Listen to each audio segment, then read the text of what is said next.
ఏమైంది పారు? అబ్బాయి నచ్చలేదా? బాగున్నాడు. మరి ఇంకేంటి? ఫిమేల్ బాక్సింగ్లో నువ్వెలా ఛాంపియన్ అయ్యావో తను కూడా ఈ ఇయర్ మేల్ బాక్సింగ్ ఛాంపియన్ కాంపిటీషన్లో ఛాంపియన్ అవుతాడు. అయినప్పుడు చూద్దాంలే అన్నయ్య.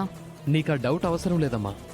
ఇతని కోసం స్పాన్సర్స్, యాడ్ ఏజెన్సీలు వెంట పడుతున్నారు తెలుసా?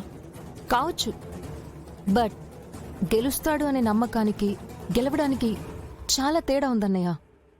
ఒక్కో గేమ్లో ఒక్క క్షణంలో అన్నీ తారుమారవచ్చు.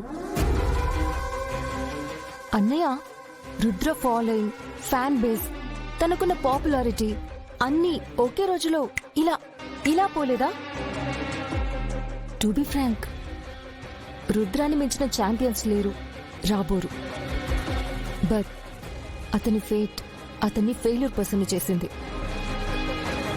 అందుకే చెప్తున్నాను, గెలుస్తాడు అన్న హోప్తో కాదు, గెలిచాక ఆలోచిద్దాం. అది కాదు పారు. అన్నయ్య, నా థాట్స్, నా ఎక్స్పెక్టేషన్స్ ఇవన్నీ ఎలా ఉంటాయో యు నో వెరీ వెల్. నేను రుద్రాన్ని ప్రేమించడానికి కారణం బాక్సింగ్ ఛాంపియన్గా అతనికున్న పాపులారిటీ, రుద్రప్రతాప్గా అతని ఫ్యామిలీకి సొసైటీలో ఉన్న ఐడెంటిటీ, తన భార్యనైతే ఒక సెలబ్రిటీ స్టేటస్, రెస్పెక్ట్ ఇవన్నీ వస్తాయనుకున్నాను. బట్ ఒకే ఒక్క మ్యాచ్, ఒకే ఒక్క బ్యాడ్ ఇన్సిడెంట్తో హీ లాస్ట్, నాతో సహా. నాకు కావాల్సింది సక్సెస్ఫుల్ పర్సన్. అతని ద్వారా నా డిగ్నిటీ పెరగాలి, నాకంటూ గొప్ప ఐడెంటిటీ రావాలి. నేను తిరిగే కార్లు, వాడే వస్తువులు, వేసుకునే బట్టలు, ఆఖరికి నేను వేసుకునే చెప్పులు కూడా బ్రాండెడ్ అయినట్టే నా పక్కన నిలబడేవాడు కూడా ఒక బ్రాండ్ అయి ఉండాలి. అది అతని సక్సెస్ అయి ఉండాలి. ది బెస్ట్ కోసం వెయిట్ చేస్తాను, అంతేకాని ది బెస్ట్ అనుకుని కాంప్రమైజ్ అవ్వను. ఫైన్, అతను ఛాంపియన్షిప్ గెలిచాకే పెళ్లి ఫిక్స్ చేస్తాను.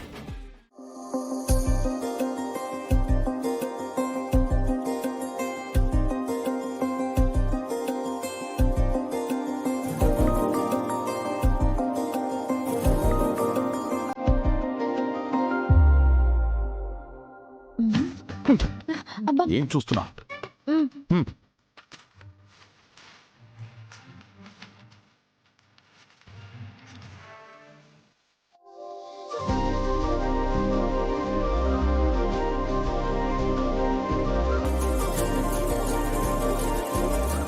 పర్వాలేదే, నా phone calling Rudra sir serious గానే తీసుకున్నారు. రుద్రా, పెదనాన్న ఎక్కడికి వెళ్తున్నావు? అదే జాగింగ్కి వెళ్తున్నాను పెదనాన్న. అబద్ధం, నా కోసం అబద్ధం చెప్పేస్తున్నారు. నువ్వు కాస్త కుదురుగా నిలబడతావా? జాగింగ్ ఈ టైంలో ఈ డ్రెస్ లో వెళ్ళడం ఏంటి రుద్రా? అంటే పెదనాన్న అది అక్కడ పెదరు, మీకు ఈ మధ్య మరీ చాదస్తం ఎక్కువైపోయింది. ప్రతిదీ ప్రశ్నిస్తున్నారు. ఈ టైంలో జాగింగ్ కి వెళ్ళకూడదని ఏమైనా రూలింగ్ ఉందా? రూల్ లేకపోయినా ప్రతిదానికి ఓ టైం ఉంటుంది. టైమింగ్ ఉన్న వాళ్ళకి టైంతో పని లేదులేండి. ఇప్పుడు ఈ డైలాగ్ ఎందుకు చెప్పినట్టు? టైమింగ్ ఉంది కాబట్టి, టైంకి గుర్తొచ్చింది కాబట్టి. మీకన్నీ విచిత్రాలే పెద్దరు. నా కంటపడే విషయాలన్నీ నాకు విచిత్రంగానే కనిపిస్తున్నాయి, కొందరి ప్రవర్తనతో సహా. నేను వేరే ఫ్రెండ్ని కలవాలి పెదనాన్న, అందుకే తొందరగా వెళ్తున్నాను. వెళ్ళొస్తాను. ఏంట్రా చాలా కంగారు పడిపోతున్నావేంటి? మళ్ళీ ప్రశ్న? అబ్బాయిలు అన్నాక బోల్డ్ అన్ని పనులుంటాయి పెద్దరు, అన్నీ అలా క్వశ్చనింగ్ చేయకూడదు. రుద్ర సార్, పెద్దోరు అలాగే చాదస్త ప్రశ్నలు వేస్తారు. మీరు బయలుదేరండి రుద్ర సార్.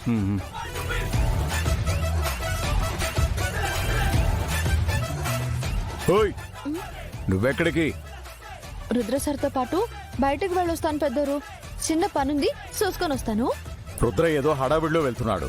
నువ్వు వెళ్ళి అడిగావనుకో, నిన్ను కారు ఎక్కించుకుని వెళ్ళడు, కారు కింద తొక్కించి వెళ్తాడు. అమ్మో, అది నిజమే. ఎలాగైనా సార్తో పాటు వెళ్ళాలి. ఎలా? అవును, ఇంత అర్జెంటుగా తమరెక్కడికో? ఆర్కేని కలవడానికి. ఆర్కే ఎవరమ్మా? ఆర్కే అంటే అది మరి ఆర్కే ఆర్కే కాదు పెద్దరు, ఆర్జే. కార్లో వెళ్తూ ఎఫ్ఎం రేడియోలో ఆర్జే పాటలు వినడం నాకు ఇష్టం, అందుకే. ఏంటమ్మా ఏంటి?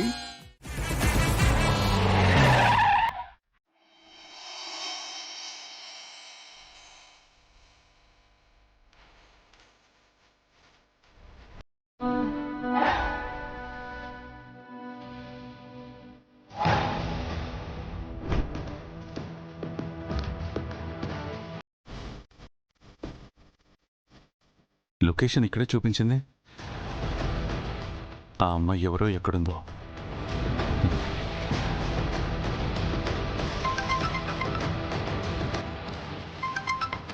హలో, మీరు సెర్చ్ చేసిన లొకేషన్కి వచ్చాను.